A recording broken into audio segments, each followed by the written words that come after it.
Kehrega mingil ajal oli see päris tavaline, et jäime kuskil 7-8-ga tagasi, siis hakkas nagu lõpuspurt, aga sellest on juba ajad tagasi.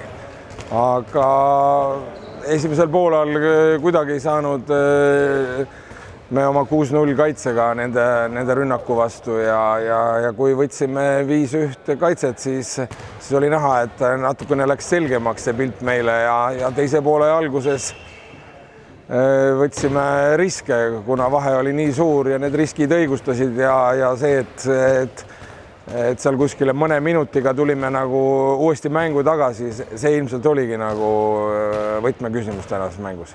Ei mäleta küll sellist hetke, kus sellisest kaotusest oleks välja tulnud. Emotsiooni pealt tulime. Garderoobis ergutasime 11 üles ja siin tulime, andsime kõik väljakul endast. Jüri ütles, et veame mängu laiali ja 1-1 ja siis käime oma nagu mängujoonisele kindlaks.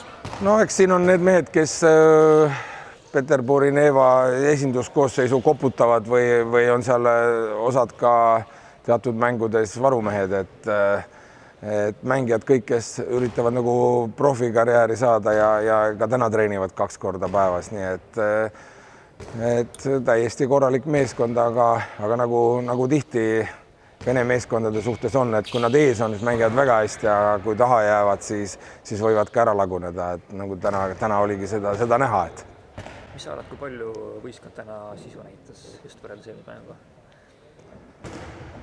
No eks peab tulema niisuguseid õnnestumisi, et esimesel poolajal, kui neid õnnestumisi oli nii vähe, siis on nagu raske, aga kui tulid õnnestumised, siis oli kõik korras, et kuidagi tundus, et see jookseb nagu meile.